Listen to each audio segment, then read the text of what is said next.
Hello and welcome to the Next Brave Step podcast. I'm your host, Chelsy Wise, and I'm so thrilled that you are here with me today. Today, we are talking about one of my favorite topics, and that is business planning for the next year. Now, if you are ready to make 2025 your most incredible year yet, then this episode is for you. Whether you are a planning fanatic like me or just looking for some guidance, I'm here to walk you through my proven approach for year-end planning. Together, we're going to evaluate what went right in 2024, find some areas of improvement, and help us create some focused, intentional plan to help you set up for success. Plus, I'll be sharing a few of my own personal stories about my challenges this past year and how I worked through them. I also want to make sure that you grab your free 2025 printable wall calendar. It also has quarterly breakdowns. This is perfect for this episode. It is a 24 by 36 inch calendar that you can download and print at Office Depot or Home Depot? Not Home Depot. Office Max or Office Depot. Go ahead and grab that in the show links below. Hello and welcome to the Next Brave Step podcast, the podcast that's all about turning dreams into action. I'm your host, Chelsy Wise. Now, this podcast is more than just something to listen to while you fold laundry. Instead, imagine I'm inviting you to join me in my kitchen, a space for genuine and transformative conversations.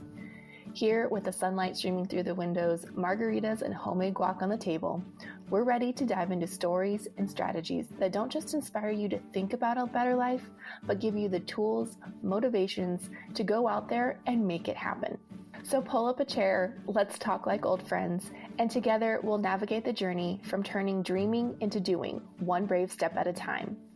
Your adventure towards making your dreams a reality starts right here. All right, so whenever you sit down to start doing any type of planning, goal planning, anything along those lines, especially for business, is you really want to start by looking backwards first. So this means going through and looking at some of the highlights from this past year. You also want to look for some things that didn't go so well over the last year. And that's where you really start to make that plan. So you want to really start by celebrating your wins. What went really well for you in 2024? If you were to look back, what are the things that you are the most proud of? Now, this might be, a certain income number that you hit, or maybe it is growing your social media platforms to a certain number, or maybe it's your email list. For me, last year, my email list grew by 36%, and my revenue actually doubled last year, which is insane to me. My podcast downloads tripled compared to last year, which was amazing. And I'm just really proud of the work that I put into this business, and, taking a moment to look back and celebrate is so important. So when you get to this first step, the first things you want to ask yourself are, what are some of your top performing products or services, and what strategy got you the best results? So that's kind of the first few questions that you want to ask yourself. The next thing that you want to evaluate is what didn't go as planned. So for me, 2024 definitely had a few curveballs, both professionally and personally. At the very beginning of last year, I made the very scary decision to quit my 9-to-5 job. And that felt super overwhelming at first. And it really turned out to be just this blessing in the long run that just allowed me to focus on my business more than ever. However, not everything went perfectly to plan. I had a launch that just did not perform as well as I hoped. And that really came down to poor planning on my end. I rushed it a lot more than I should have. I should have taken my time with it, but I thought that I could, rush it a little bit faster. Honestly, it wasn't something I was even planning at the beginning of the year. It was something that I just got really excited about and kind of hyper focused in, and it didn't work out as well as I hoped it did. And that's kind of what happens in business. Sometimes you're going to have some things that just don't work out so well. And for me, that really taught me a valuable lesson about the importance of planning and sticking to my plan. And it is these experiences that I'm going to take into 2025 as I build a stronger foundation for what looks ahead, or what is going to be ahead. So go ahead and look at your metrics objectively. So use your data to make your decisions, whether instead of getting caught up in the emotions and the excitement about a new product or anything along those lines. We'll really see what you can improve upon. So when it comes to starting a plan for your year, I always start planning my next year in Q4. And this really gives me time to, put in the review and build that strategy and then hit the ground running in January. But if you're listening to this episode, beginning of January, beginning of February, it is never too late to start planning. There's really nothing magical about January 1st and setting goals. You can set goals for your business any time of the year, in any quarter. It doesn't have to be, in December, January. So yes, we're talking about the new year, but start your new year whenever you want. So one of the key things that you want to look at is your metrics when we are looking at what went well and what went. Oh my goodness. One of the key things that you want to look at in your business are your metrics. Now, here are some of the top things that I focus on to gauge my business health. And these are things that you really should be looking at. I know sometimes it can be scary to look at the numbers to see, how things are doing or how not well things are doing. But it's really, really important to look at the business numbers in order to guide where you put in your effort. So some of the things that I track are my revenue and my profit margins. So you can track your total revenue and expenses by just making a simple Google sheet with a column for your income sources and monthly expenses. And then you can even create a pretty simple formula that will just calculate your net profit for you. So you can really see, all of those different things, how they're kind of coming out in the end, right? The next thing that I look at is my email list growth. So every single month will go in and log the number of subscribers that I have at the start and the end of each month. And then I include a column for a percentage of growth. So I can see how much that my email list is growing over the course of a month. And then in turn, I can look at that at a year look as well. A lot of your email list providers are going to be able to give you those analytics as well. I use Flowdesk, which is amazing. They've gotten their analytics have built out so much more this year. I know they're a pretty relatively new email company and they didn't have the analytics for the first couple of years that I was with them. But I'm so excited that they now have it. But I still end up using my Google Sheets in order to get a little bit more of a bird's eye view of all of my things together. The next thing that you really can look at are things like your engagement rates on social media. So go ahead and pick one or two platforms that you're active on and track your likes, your comments, and your shares. Now, a simple formula can calculate those things on a spreadsheet as well, but a lot of the planning tools like Planoly or Later or CoSchedule, many of these tools have a built-in analytics to show you what type of content is performing the best, and this can really help you to refine your strategy moving forward. So once you have reviewed all of your data, you want to ask yourself, what's one metric that you can improve for next year? So for example, if your engagement rate is really low on Instagram, you could experiment with posting at different times or changing your content style. These small little tweaks are what end up making the big difference in the long run. Okay, so we've talked a lot about the numbers and revenue and all of the things, but entrepreneurship is just as much an emotional journey as it is a financial journey. And this year, I faced several challenges that really pushed me to grow. From juggling the demands of work and family responsibilities to, experiencing some pretty negative periods of burnout. It wasn't always easy. I had moments where I felt just completely drained, but still pushed myself to meet deadlines. And in hindsight, those times taught me some importance of listening to my body and stepping back to when it's needed. Honestly, your emotional well-being is directly tied to your financial success. So when you're rested and focused and feeling good, you're more likely to make clearer decisions and attract better opportunities. In 2024, I learned that emotional health is not optional. It is essential. When I really started prioritizing my boundaries with work, it not only helped me to recharge, but it also improved my productivity during work hours and just it made such a difference. So it is so key to set and maintain some healthy boundaries. So whether that is having set work hours or set work days, putting them on the calendar when you're starting work and when you're ending work can be such a game changer for your mental health. You also want to make sure that you're scheduling, moments of rest and relaxation. So for us, one of the very first things that goes on our calendars every single week is our date night.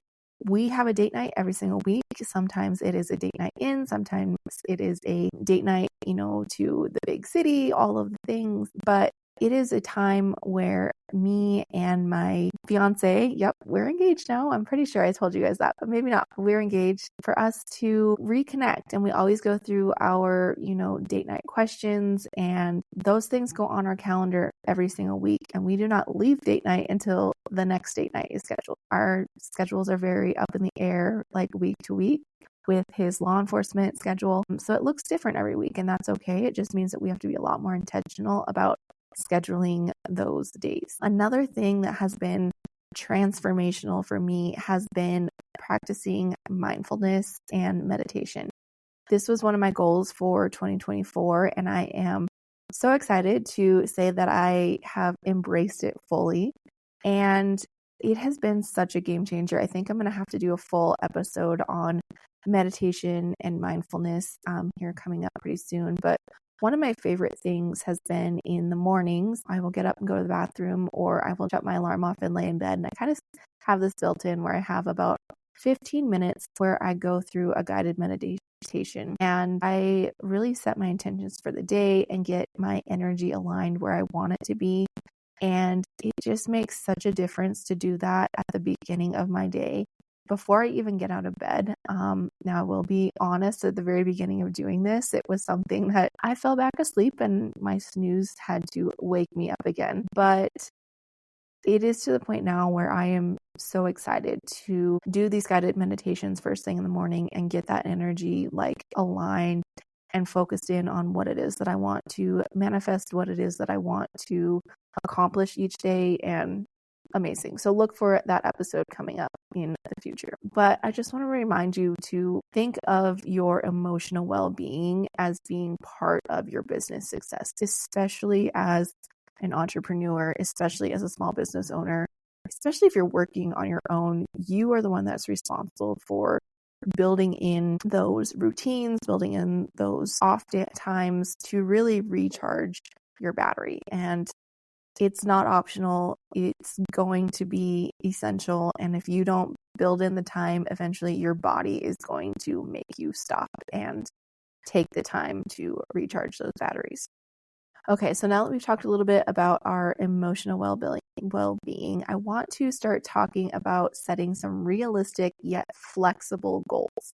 So when we start looking at our year as a whole, what do you want your overarching goals for 2025 to be? Do you have a specific revenue target that you want? Are you launching new products? Or maybe you're just wanting to grow your audience. This high level view is really what helps you to identify the key areas of focus that you're going to have throughout the year. Now, once you've kind of set that annual goal, it is so powerful to set them into smaller, more manageable quarterly milestones. So let's say that you want to have a year-end goal of increasing your revenue by 20%, okay? Or you want to hit, $100,000 this next year. So your Q1 goal might be to implement a new marketing strategy and evaluate its performance. Maybe you want to grow your email list by 5,000 subscribers. That might mean setting a target for your quarterly goal of adding, 1,200 subscribers, and then brainstorm specific actions like creating lead magnets or maybe running an ad campaign.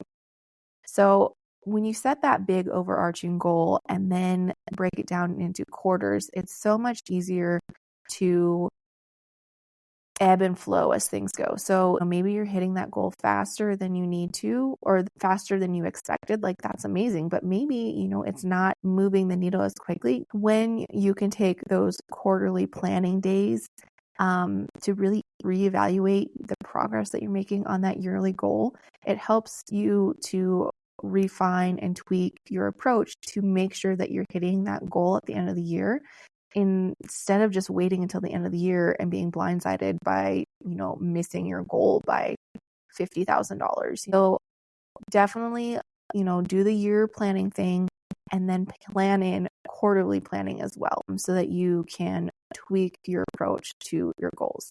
Now, when we're talking about goals, the best thing you can do is set specific and realistic goals. So if you have not heard about SMART goals, we're going to go and run over these quickly here. So SMART goals is an acronym for specific, measurable, achievable, relevant, and time bound. So I'm going to go ahead and give you a few examples. A specific goal could be to gain, 1,250 email subscribers by the end of Q1 by launching a free downloadable checklist. It's very specific. You can measure it. It's achievable, and it's relevant to your overall goal of maybe, gaining 5,000 follower or 5,000 email subscribers by the end of the year. And that's also time bound, right? It's saying it's by the end of Q1. Another goal could be to increase your Instagram engagement by 10% by posting 3 reels per week. That's another one. You can measure your outcome that way. Another SMART goal could be to dedicate 2 hours a week to learning a new tool like Canva for creating social media content. That's an achievable goal that you could create. Another example could be to launch your updated website by March 31st, 2025, right? That is very time bound, very specific. So I want to encourage you to set these SMART goals, but also build in some flexibility into your plan. Life is going to happen and your plans are going to need to adapt. And that's why those quarterly planning sessions can be so helpful. So you can see if something isn't working, you have the ability to pivot without really losing sight of that overall vision. For instance, if your marketing strategy just isn't delivering the results, you have time to reevaluate and adjust next quarter rather than waiting until the end of the year, right? To make this process even easier, I want to encourage you to grab our free 2025 printable wall calendar. It has a quarterly breakdown that you can use to map out those milestones, track your deadlines, and keep those goals really front and center. You can grab that in the show notes below. Go ahead and make sure that you grab your free 2025 printable wall calendar. So as entrepreneurs, we often glorify the hustle, but true productivity comes from balance. When I do my yearly plannings, the very first thing that gets blocked off in my yearly calendar is going to be all of my family commitments first. So this is going to include things like family vacations, birthdays, holidays. All of those things are going to go on my calendar first before anything else. And this really helps to ensure that my priorities stay aligned with what matters most to me. Then I will go in and I will schedule my business launches and then fit in my self-care activities around those launches to help me prepare and recover. So here's some additional tips to finding the balance. And that is, first off, you need to schedule regular downtime. This can look like, date nights with your spouse. This can look like getaways with friends. This can just also look like, a weekend in completely unplugged from social media. Another great way to find some balance is to practice mindfulness and stay grounding. Definitely stay tuned for an upcoming episode all on mindfulness and meditation, but I cannot speak highly enough of this practice, which is so simple and so easy, yet so often we overcomplicate it and turn it into something that it's not. Another way that you can find balance is to delegate tasks that really free up your energy, whether that is outsourcing things to a virtual assistant or finding some type of AI to help you streamline a task that you're doing, or maybe it is, hiring out someone to do or maybe that's hiring out people to do things that you just don't like doing, whether that is your accounting, or maybe it is graphic design things or your website copy. Any of those things that you feel are taking up too much energy, delegating those tasks can help you free up to stay the CEO of your business. So protect your time and your energy by learning to say no to what doesn't align with your goals. And this is where we really learn to set boundaries.